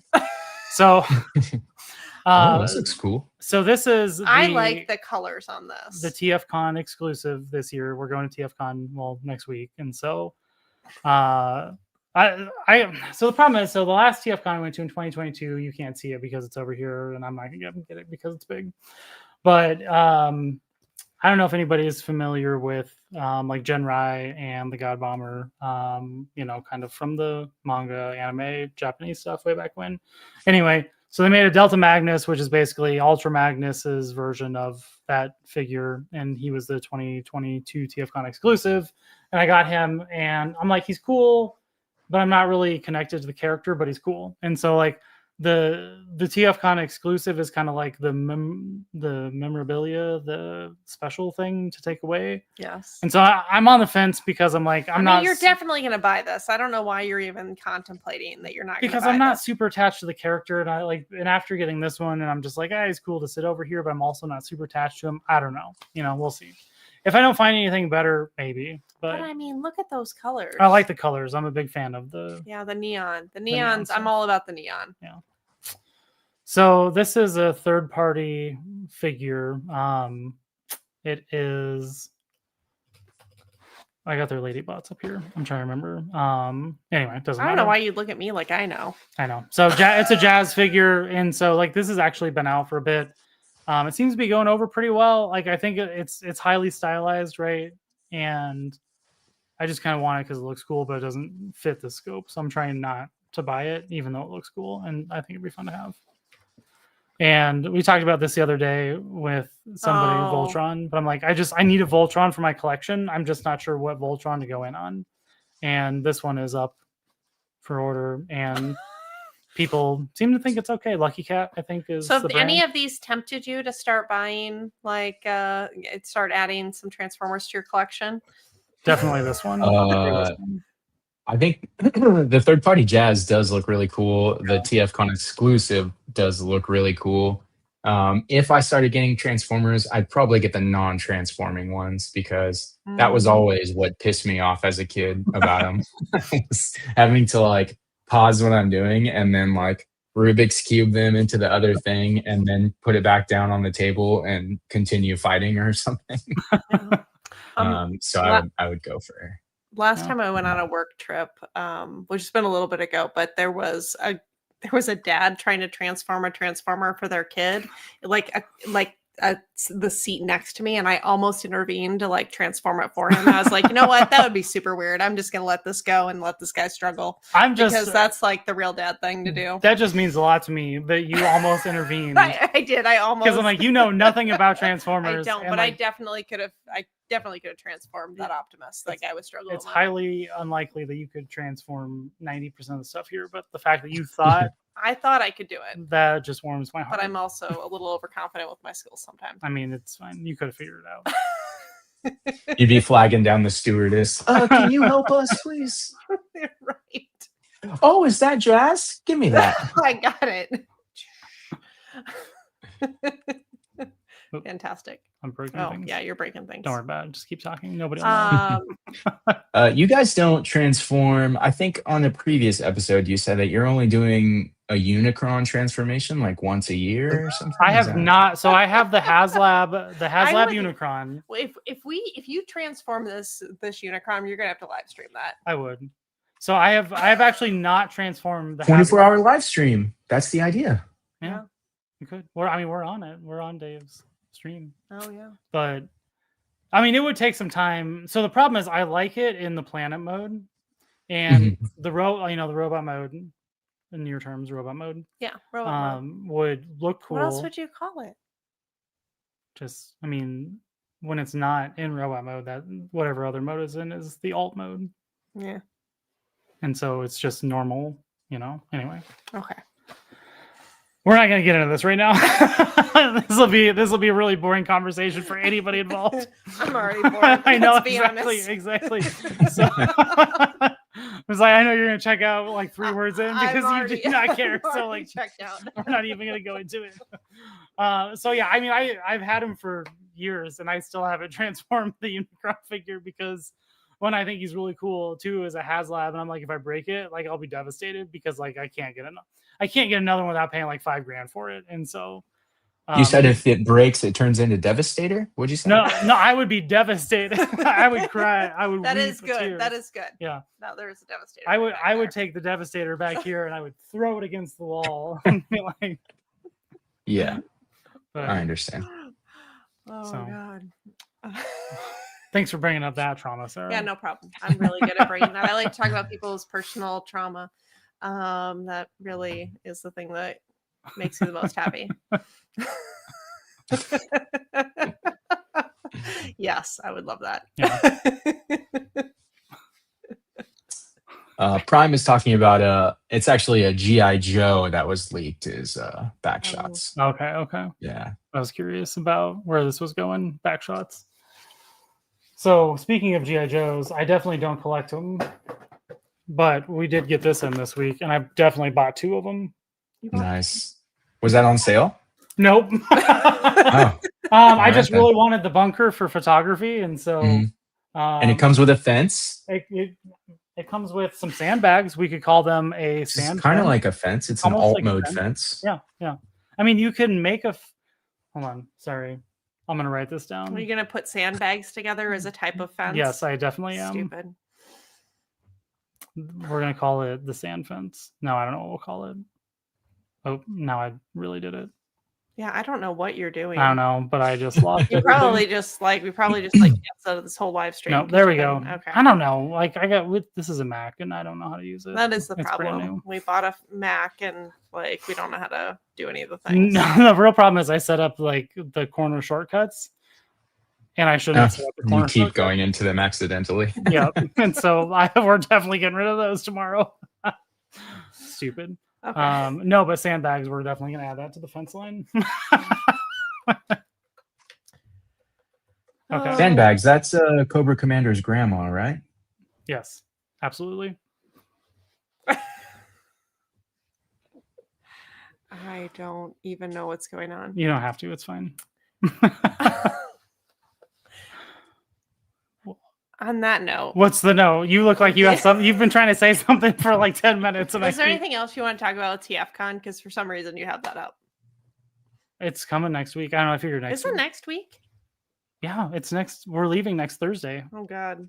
No, yeah, we certainly And it are, doesn't. aren't we? We went all in on TFCon this Oh year. my God. Not that anybody cares. We Yeah. clearly don't have Transformers people in this audience. No, so like, but we did. you know what? Deal with it, people. We're talking about Transformers. We So- bought the extra tickets to do like the figure customization on Friday morning. Yeah. So like we were going hard on all the stuff. Then there's the TFW 2005 forum, which I don't know anything about, but like they have an after party, which I'm super excited about because I can get to talk to people. Yeah. And I don't know what that's happening, but like an after party at the at the Transformers convention, I'm all in for. I imagine it's gonna be very exciting. It's like a forum after party because of Nice. whatever anniversary. I'm gonna make I so don't many know. new best friends. I hope so.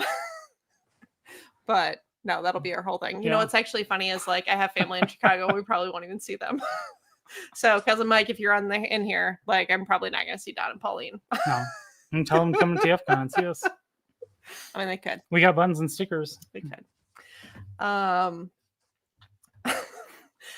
actually excited about the buttons. We're gonna talk.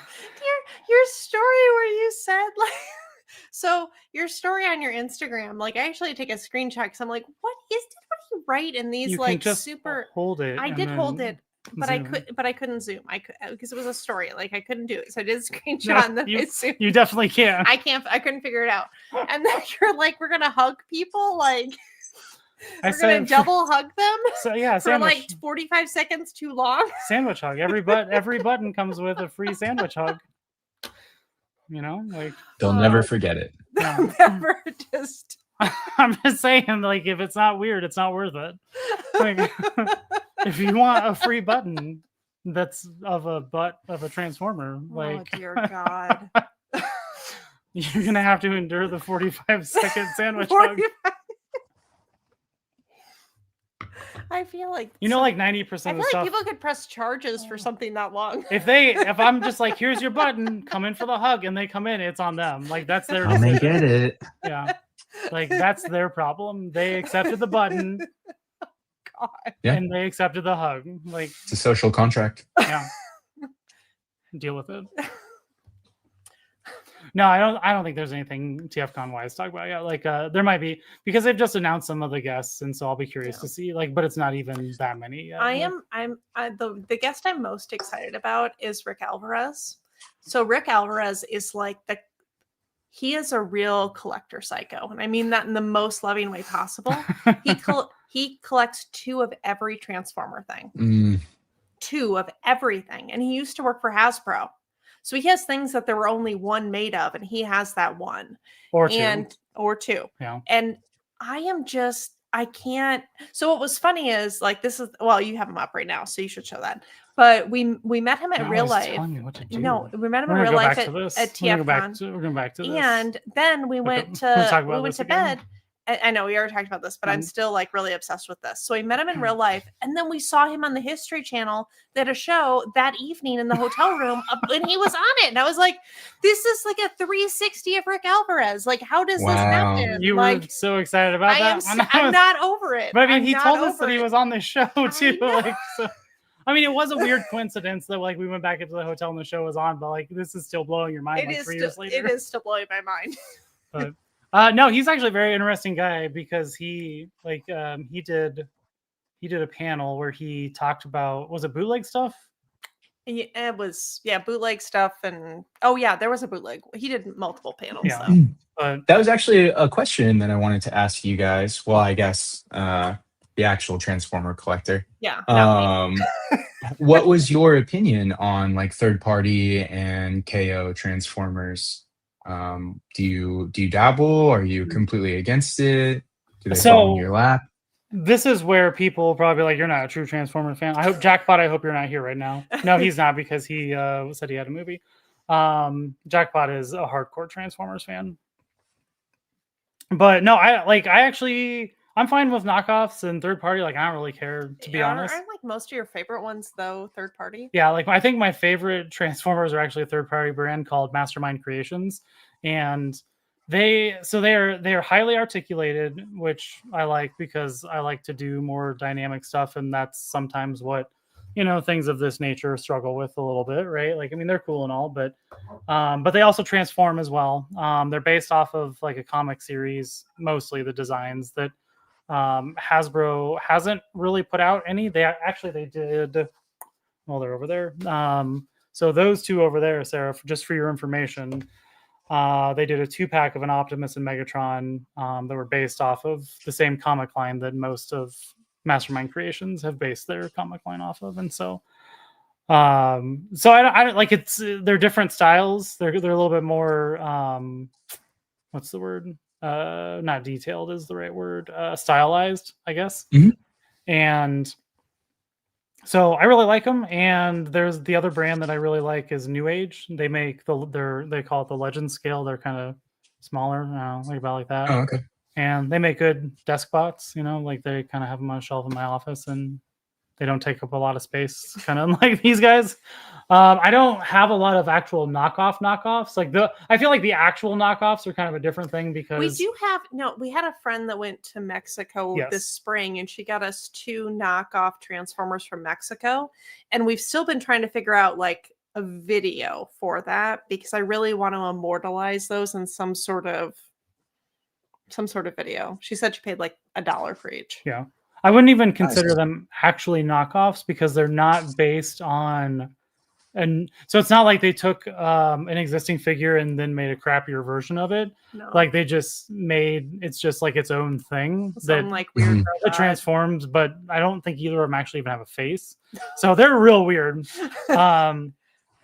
But yeah, like so I would say actual knockoffs I'm a little bit more indifferent about just because the quality is usually lower and I don't have an interest in buying the low quality knockoff. But if it's like a good high quality third party figure, like I'm into those. Mm-hmm. But yeah, I would say 98% of my stuff is like official Hasbro though. But okay. Yeah, I have a friend who he collects Transformers, and he is not against getting like independent or like third party versions of Transformers, or like you showed a little bit ago, the Jazzy is like jazz based off of a GT40, it looked like. But I'm not when it comes to Mafex, you've got CT Toys, which is essentially a knockoff. But I think with those products, usually people get them, and if they're not that great, or sometimes even if they are really good, it can drive the person or the collector to actually want to get the legit version. So sometimes it can drive people to the actual vendor, like the actual producer of those figures. Do you have any of the CT figures? I do, yeah.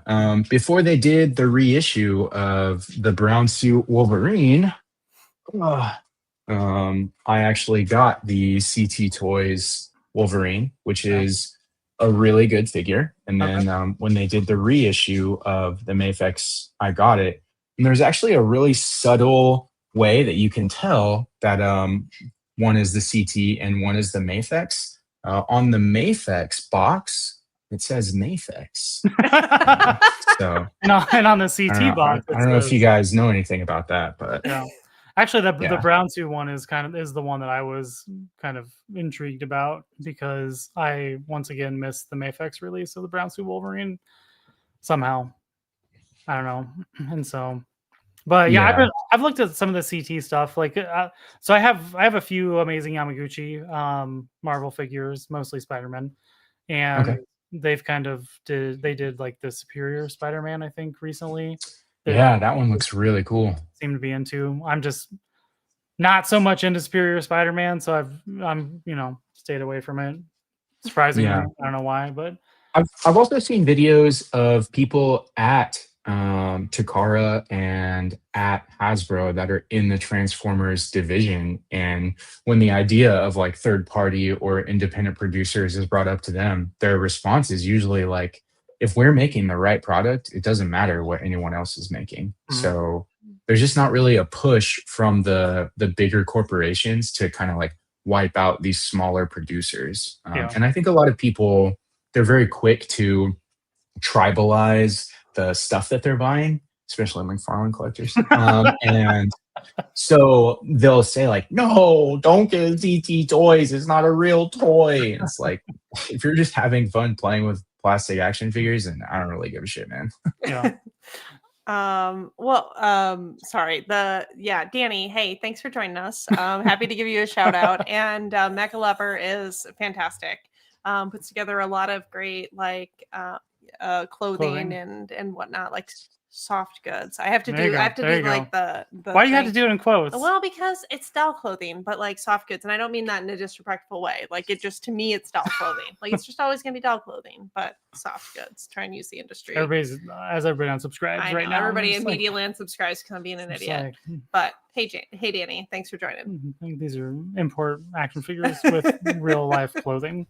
No, so actually I think that's a good point, because like if I have a choice between like Mafex or like a knockoff, like I'll definitely go for the Mafex. If I have the access to it, and most of the time I'm like, I can wait this out, and so I keep trying to, because I almost bought the Deadpool like secondhand or new, but from somebody for an outrageous amount of money, just because I really wanted it.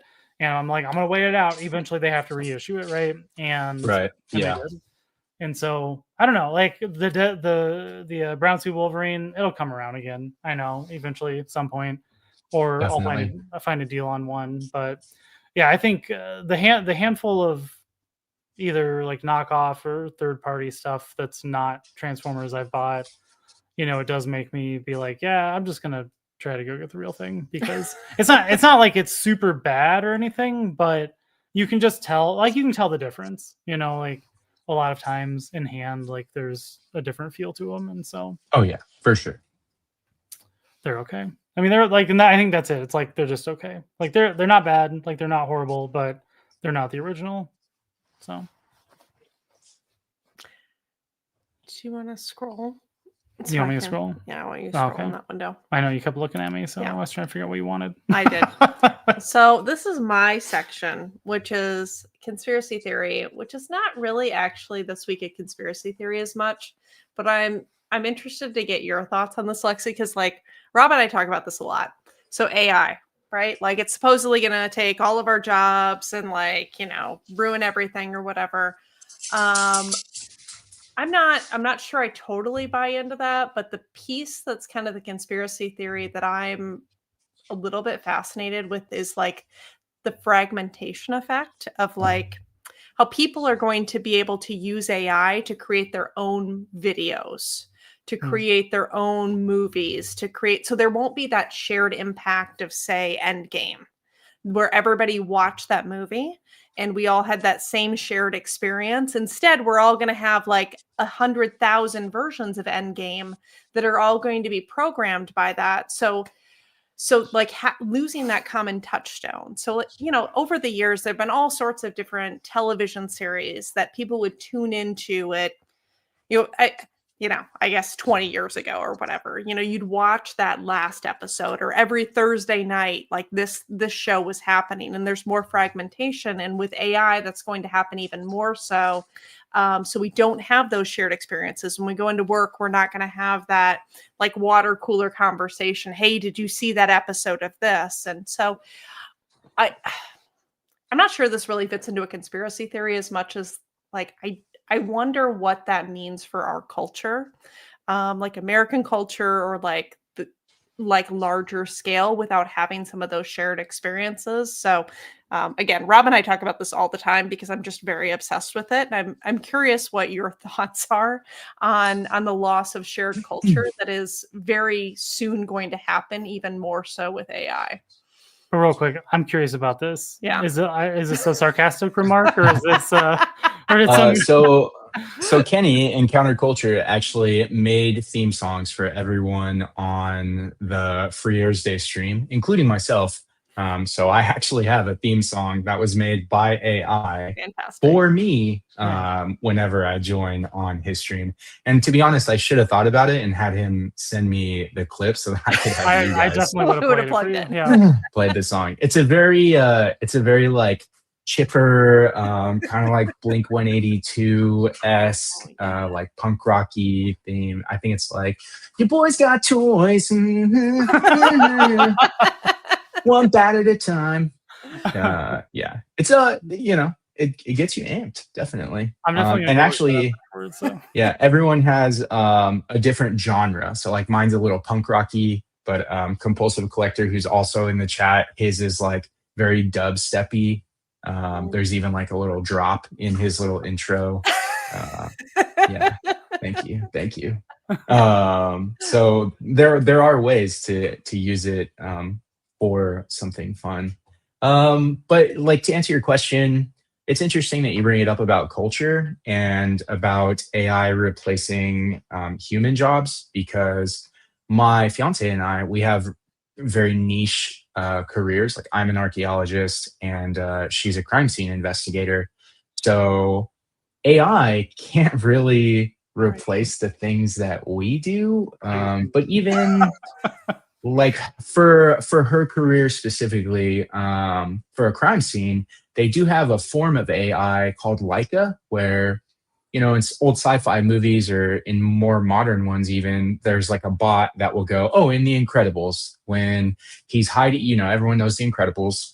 So when Mr. Incredible is on the run, he's on the island and from Syndrome, and that little tracer bot goes into the cave and he's hiding behind Gazer Beam.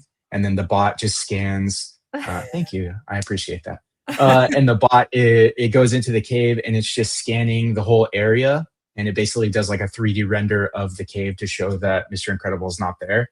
They have those in real life for a crime scene. And you can scan a whole room and then render it 3D and then move it around. So I think that's the closest that AI can come to replacing something like that. Mm-hmm. And then for me, AI isn't gonna pick up a trowel or a pick and a paintbrush and, like, you know, brush off a skeleton. AI is too lazy for that. So there are some things though, and I think we're in a really weird place because originally people thought AI was gonna like let, you know, laborers be off the hook and we would make more art and more music. The humans would, but it's kind of the opposite, where the AI is making all the art and the music, and the laborers are the ones who are still doing their jobs. So it's a really weird phenomenon. And even in the collecting community, there are people that have strong opinions, because on Instagram you can see, I bring that up because that's where I've seen most of it.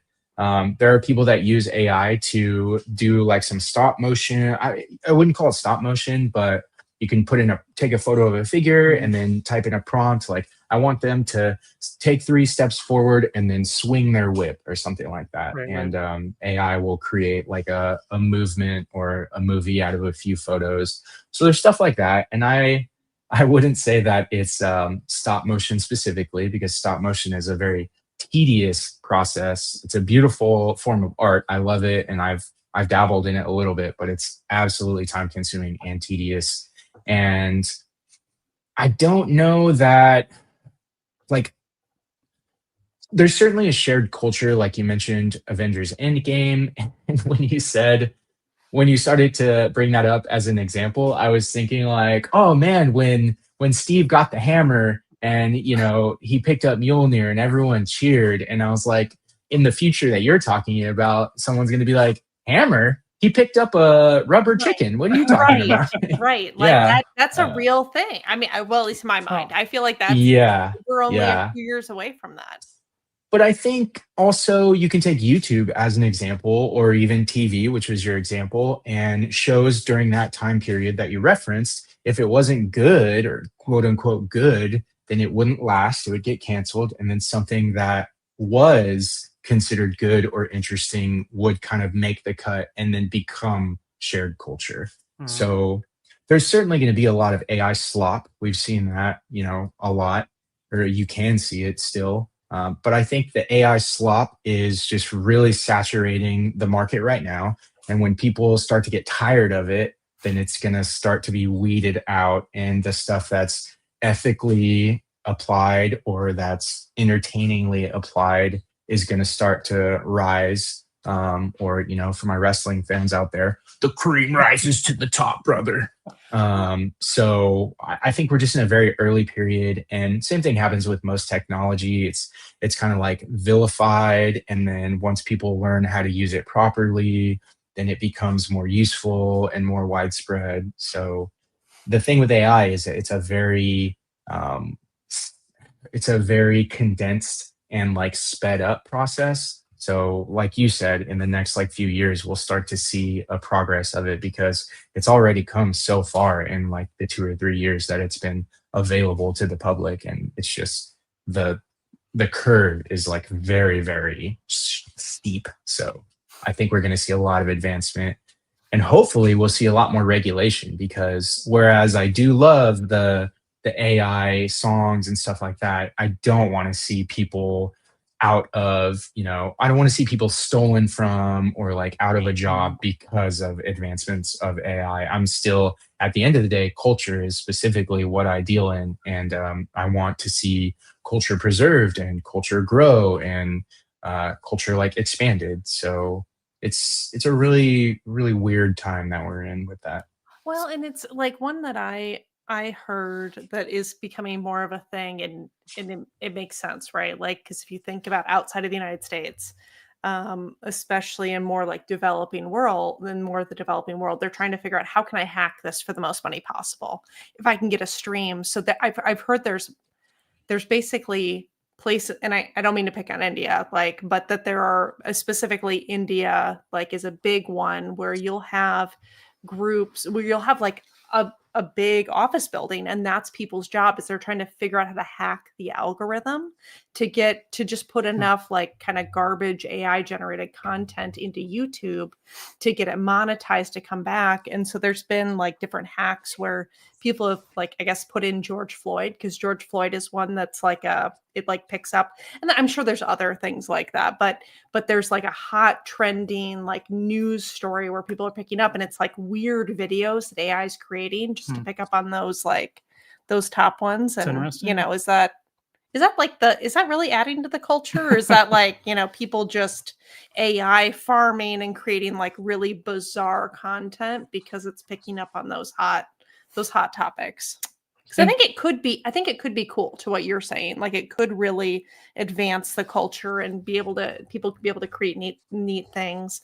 When we had Eric Tron and we asked him a similar question, he was like, no, I do stop motion. And like, sometimes I spend 3 months creating something. And like, I don't mean to take away from that at all with his stop motion, but yeah, I feel like we're on the cusp of something really well, and see, and that's the thing. So I guess, so I think AI has its place and it can do interesting and creative things in certain ways, but like I think for the most part, what is saturated, the market or whatever right now, right? Like it's AI. Like you can see like, oh, this is a picture of figures, and then they start to move or whatever, and so or it's this like, cat has 5 legs now. That's not right. You can catch those imperfections. And so I think to what he was saying is that like you like what's good and what's not good, and like people aren't going to watch what's not good, and so like I just scroll past it because I'm like, well, I've seen these action figures come to life like 30 times in the last 20 minutes. Yeah. So like I have no interest in this. And I know like kind of your topic of like in-game and like, people seeing different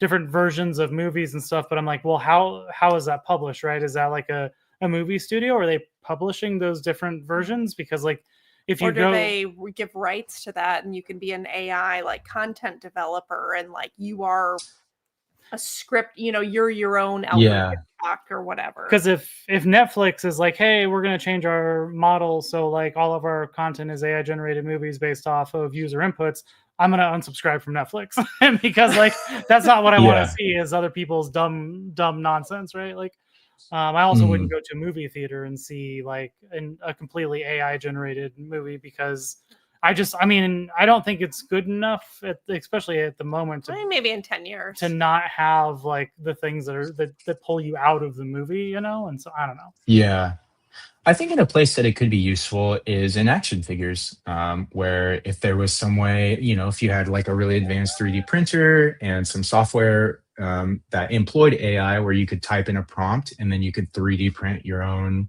action figure. Like I want Megatron's arm and I want RC's thighs. Oh, that's a good idea. I'd buy that right now. Yep, done. I'll give all my money, all of it right now. Yeah. So I think the example I can come up with that I did this recently that is a good use for it is I was trying to explain to somebody. I said, hey, I'm trying to figure out this kind of diorama thing, right? Like I've been trying to buy something for a while and like nobody seems to make it, and I'm like, is this something kind of that's up your alley, right? And I was trying to describe it, and I was like, hold on, let me try to draw it. So I got out some graph paper and I tried to draw it, and I was like, this is shit. Like this is stupid. And so then I just like went and you sound like such a zillennial. Yeah. Like, and so then Mike, first I was surprised that I actually had graph paper. I was like, oh wait, I think I still have some from 20 years ago. And so but then I was like, wait, fuck this, I'm gonna use AI, right? And so I went to AI and I said, hey, like I said make this brick wall that looks like it was like laser cut from wood, and it should be this dimensions, and it's gray, and it has a street and a curb that are these dimensions, and blah blah blah. And it's like it was like 4 sentences, and it spit out a perfect image of like what I wanted to describe, so I could just send it to the person and be like, this is what I'm talking about, and without like my 15 paragraphs of trying to word vomit like what I want, right? And so like, do you think if you sent those same 4 sentences to that creator directly that they would have been able to produce something like that eventually? Probably not, because it hardly made sense to me. I did the same thing. Maybe I don't know. This last week for like someone who I want to have build some, like I want a bookshelf built in my office, and like I just used AI. I took a picture. I said, here's what I want, like change it up, and I sent that out, and I got a quote like very quickly back from someone who would come and do like these built-in bookshelves of which that would probably take me paragraphs and paragraphs to sort of describe it. Instead it was just like, here's the current, this is what I want you to do, tell me how much this would cost. Because so I'm very bad at saying things in a precise way. If 100 words will use, why not 10,000? So if I'm trying to describe to somebody, I'm like, hey, like this is a thing, I'm going to use so many words that they probably won't read it all. Definitely will not. I don't listen to all of it, so I know you. So I can just word vomit to like AI and be like, give me a picture that summarizes these 5 paragraphs, and it actually is that, like, then I can be like, this is what I'm looking for, and they can be like, Right. oh, that's cool, like, you know, instead of, you know, me sending all of that information to them. And so I don't know, that I think is useful for But I do you know, like I do think though that AI is going to really change because maybe you don't like the ending of a movie and you want your own. So I don't really like a lot of gory horror movies. And, you know, if it could just not have what was the movie we just watched recently where the kid was chomping on the knife? oh, it was Oh God, I'm still not over that. Bring Her Back. Bring Her Back. Was I'm it? not over that. Oh, yeah. Oh man, that kid when he was done. We watched that a week Yeah. ago and I'm still horrified. I am not That's over it. HBO, yeah. A24. I don't know. It was an I rented A24, it from- yeah. Oh, okay. I think it's on HBO Max. Oh Yeah, I think it God, is, yeah. that chomping on Yeah. the like. Yeah. No. It was good. I don't Or know. What? did you Maybe I guys see don't wanna watch Weapons? We haven't yet. It's on the list Okay. to watch this year. There's a similar scene in Weapons, but I guess to remedy that, you could say like replace all the blood with confetti. Right. Yeah.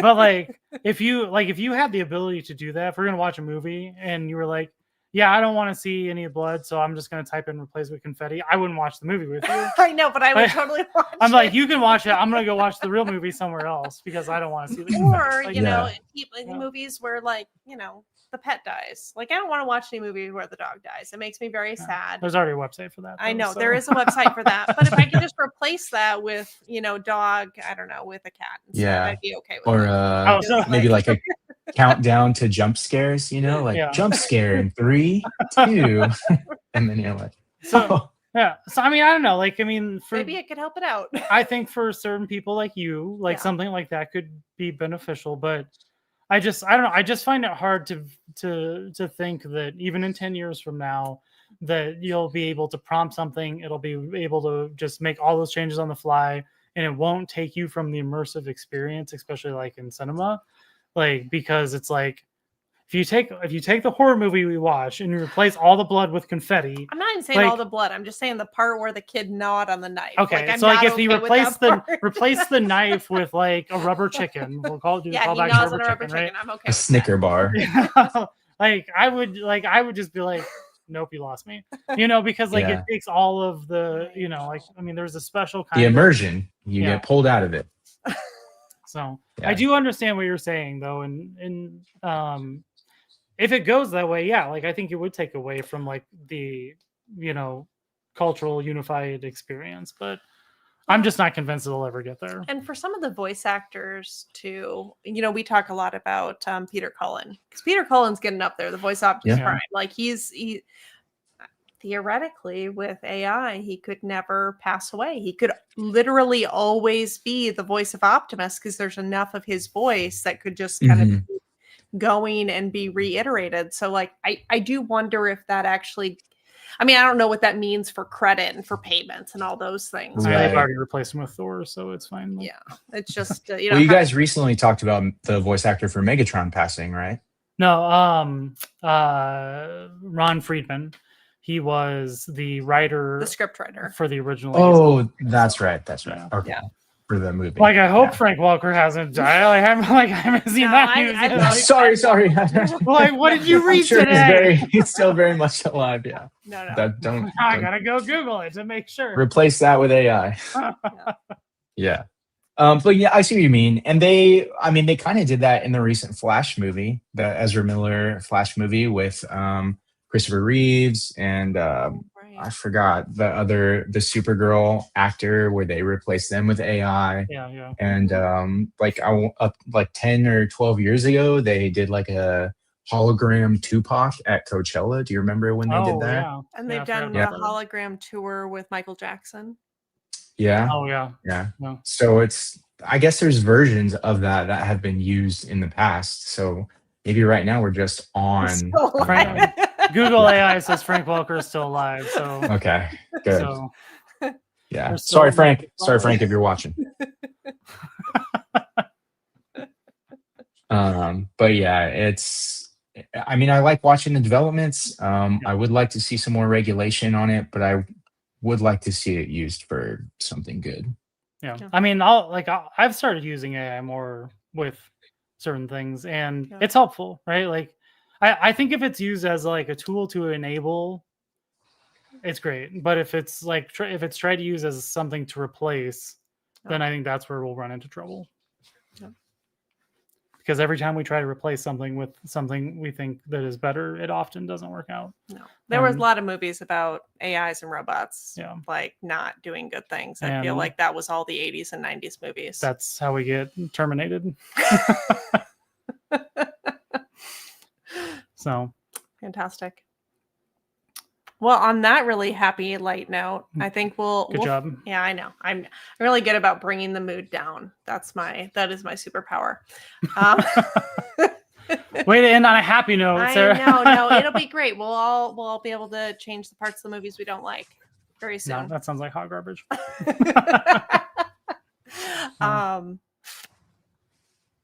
Oh, AI should. Yeah. Yep. I agree. Yeah, I can get on board with that. Yeah. Just clean up all the online stuff. Yeah. All of the online stuff is AI, and it's feeding itself. And like, honestly, I think it'll implode. So my closing remarks are: I think it'll implode before like it can take off. You know, like, I think there'll be a solar flare before it takes off, and it'll kill all the electricity, and then we'll be done. Before AI takes over, I think it'll become dumb enough to implode on itself. Because like, I'll be glad that I mean, it's based on humans, so it's certainly dumb. Absolutely. Fantastic. No. Any other questions or closing remarks? No, I mean, I'll talk forever. Like, you're the one will. that puts appropriate time limits on things. Any other deep thoughts, Alexi, that you'd like to leave everybody with? Check out Big Bad Tit Store. If you wanna get into collecting or get into YouTube, make sure that you're enjoying it. Do it for yourself. And I think that's all I have. I love it. Well, thank you all for joining us today. If you would like to be a future guest on Topless Toy Talk, let us know. You're gonna have to up this game. Yeah, I mean, I don't know how you're gonna beat the pasties game, but if this is I'm a little worried actually, not to circle back around here, but it's like every stream we've done, it's just got a little bit better and better. It's got a little, And so like I'm like that's the marketing idea right there. It is. Pasties. That's like instead of tassels, like it's attached to figure heads. It has to have tassels. No, the figures are the tassels. Oh, but you have to like be able to do that. They'll do it. Yeah. Like you just put a ball bearing in there and like ball bearing. You're such a wild man's an engineer. Don't put it past me. I'll make them. Oh God! If only that would kill OnlyFences, then I'll be totally on board. No, you don't want me to go down that route. OnlyFences is going to be way more cost effective than ball bearing pasties. Thank you all for joining. I hope you have a good rest of your Tuesday, and talk to y'all soon. We'll be back next week. Yes.